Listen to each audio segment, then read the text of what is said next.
আচ্ছা, যারা পুষ্পা সিনেমা দেখছেন, লাল চন্দনের কাহিনী তো ওই পর্যন্ত যে শেষ হয়ে গেছে, তারপরে ওই কাহিনীটা কেন বাড়াইলো?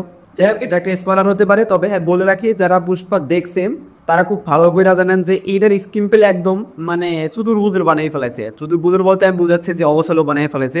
একটা পর্যায়ে যায় যে জিনিসটা মনে হবে না, এটা মনে হয় শেষ হয়ে গেছে, বা এরপরে আর কিছু নাই, এরপরে এই টপিকটা আসলে কোনোভাবেই ওইটার সাথে রিলেট করে না, বা ওইটার আবার নতুন একটা কিছু শুরু হয়। মানে একটা ধাঁচ যে থাকে, মানে লাল চন্দনের ধাঁচ অবশ্যই জানেন পুষ্পা এক সিনেমাটা যারা দেখছেন। সো পুষ্পা সিনেমাটা নিয়ে আসলে বলার কিছু নাই, আবার অনেক কিছু আছে। যেমন পুষ্পা সিনেমার যদি আমি বলতে যাই যে মাস সিনেমা, তো অবশ্যই মাস মাসালা সিনেমায় প্রচুর পরিমাণে অ্যাকশন সিকোয়েন্স থাকবে এবং ওভার দ্য টপ ফিজিক্সে বাপ মা ভাই বোন এক করে দিবে, এটা জানতাম। তবে এইটা যা দেখা গেছে, এটা বাপ মা ভাই বোন এক করা বিষয়টা আলাদা, আর হচ্ছে আপনার স্টেটারে সাপ্রি বানিয়ে ফেলান আরেক কথা। তো কিছু কিছু সিন দেখে আমার মনে হয়েছে জিনিসটা পুরো সাপ্রি বানিয়ে ফেলেছে। মানে এইরকম পর্যায়ে দেখাবে ঠিক আছে, বাট তার একটা সিস্টেম থাকে। মানে ফিজিক্সের যে বাবা মা ভাই বোন এক বানাবে, তারও একটা সিস্টেম থাকে। সো এই সিস্টেমটারও কিছু গাফিলতি করছে, যে জিনিসটা আসলে একটু বেশি দৃষ্টিকটু মনে হয়েছে আমার কাছে। সো এরপরে আরেকটা জিনিস আপনার বোঝানোর চেষ্টা করা হয়েছে, এই সিনেমায় যে টাকা দিয়ে আসলে অনেক কিছু করা যায় এবং এই টাকার জন্য অনেক শত্রু তৈরি হয়। সো এটা একটা কি বলে কমন একটা ব্যাপার। সো এই কমন ব্যাপারটার মাঝে একটু কি বলে মানে প্রথম দিকে যে এই কমনটা রাইখা শেষের দিকে আবার একটু ইমোশন টানছে, এই জিনিসটা ভালো লাগে না। আর মেন কথা হলো মানে আমরা পুষ্পা একে যেটা দেখছি যে ওই কিভাবে সাম্রাজ্য বিস্তার করছে, লাউ চন্দন কাঠ দিয়ে কিভাবে নিজের বিজনেসটা গ্রোথ করছে। মানে একজন সাধারণ একটা পরিবার থেকে উঠে এসে, সাধারণ শ্রমিক থেকে উঠে এসে কীভাবে একটা সিন্ডিকেটের মালিক হয়েছে এইটা। আর ওই যে পুশব্যাক সিনেমার লাস্টে যে শিক্ষক স্যার দেখছিলাম, তার একটা বড় সড়ো এন্ট্রি ঘটে এবং সে পুরো মানে তাক লাগাইয়ে দেয় পুরো পুষ্পা টু, মানে পুশব্যাকের শেষের দিকে আইসা তার একটা বড় সড়ো পাওয়ার আমরা দেখবো পুষ্পা টুতে।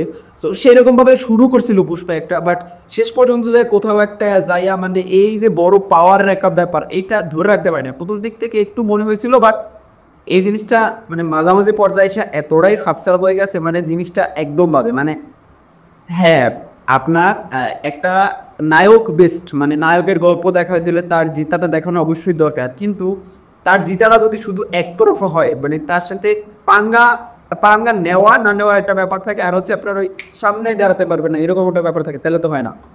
এখানে ব্যাপারটা হয়ে গেছে এরকম। শিক্ষা স্যারের প্রথম দিক দিয়ে যেরকম মনে হবে, মানে উনি ওরকম পর্যায়ে নাই। আর ওই যে গোসালো গল্প থাকে না, গল্পের স্ট্রং পাওয়ার থাকে না, যে হ্যাঁ আজকে আমি পুষ্পা মানে এই কাহিনীটার জন্য মানুষ দেখবে। অনেক অনেক মাস মাসালা সিনেমার বাইরেও অনেক দর্শকদের এই সিনেমাটা ভালো লাগছিল।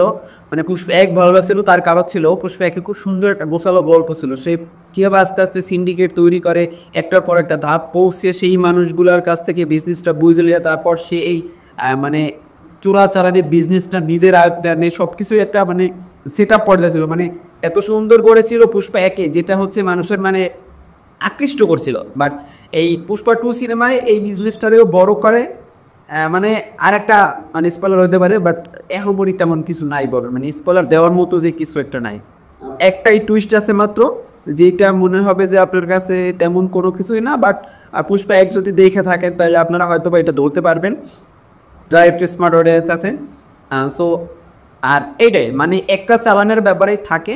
তো এইটা নিয়েই আহামরি তেমন কিছু না, মানে এটা যেটা বড় সড়ো পর্যায়ে দেখানো দরকার এরকম দেখায় না। সো এই ছিল আসলে আসলে পুষ্পা টু নিয়ে আমার এক্সাইটমেন্ট অনেক বেশি ছিল, আমার এক্সপেকটেশন অনেক বেশি ছিল।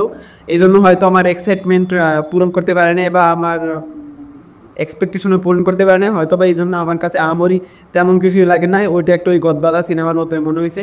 হ্যাঁ, প্রচুর অ্যাকশন সিকোয়েন্স আছে, যখন আমি দেখবো সেই লেভেলে কাঁপাবে, এরপর আমার কিচ্ছু মত থাকবে না। এটা হচ্ছে কাহিনী, বুঝছেন? মানে আমি যখন দেখছি ও ভাই কি ফাইটিং সে পুরো। তবে কিছু কিছু সিন দেখে যে বললাম ছাত্রী ছাত্রী মনে হয়েছে। এটা অবশ্যই একটা মাস সিনেমা, এটার জন্য আসলে এরা সাপ্রি ট্যাগ দেওয়া উচিত না, কারণ এটা এরকমই হবে জানতাম। সো এটাই হলো মেন কথা। সো যারা পুষ্পা টু আসলে দেখছেন, আপনার কাছে মনে হয় যে আমার আমার যে খারাপ আসলে দেখেন পুষ্পা টু কিন্তু ভালো বেশ কিছু কিছু দিক ছিল, আমি যে জিনিসগুলো তুলে নেয়, কারণ হচ্ছে দেখেন পুষ্পা টু নিয়ে অনেক অনেক অনেক ভালো রিভিউ আছে। সো আপনাদের আসলে জানতে হবে পুষ্পা টু দেখার আগে যে খারাপ জিনিসগুলো আপনাদের বাধায় আসে কিনা। আর আমার চ্যানেল যেহেতু খারাপ জিনিসগুলো বেশি তুলে ধরি, সো আমি সেই জন্য খারাপ জিনিসগুলো বেশি তুলে ধরলাম। এটা হলো বড় কথা। সো পুষ্পা 2 যারা দেখছেন কেমন লাগছে প্লিজ কমেন্ট করে জানান। আর যদি কেউ না দেখে থাকেন তাহলে দেখবেন না সেটার উপর চিন্তা ভাবনা করেন। আর যদি দেখতে চান তাহলে অবশ্যই এক্সপেকটেশন একটু কমাই রাখবেন। এক্সপেকটেশন বাড়াই রাখলে কিন্তু আপনার এক্সপেকটেশনের অনুযায়ী আপনার পুরো না হলে তখন আপনার কাছে ভালো লাগবে না। So keep it, mind it, and stay watch, stay safe, and feel free to enjoy Pushpa 2. Okay.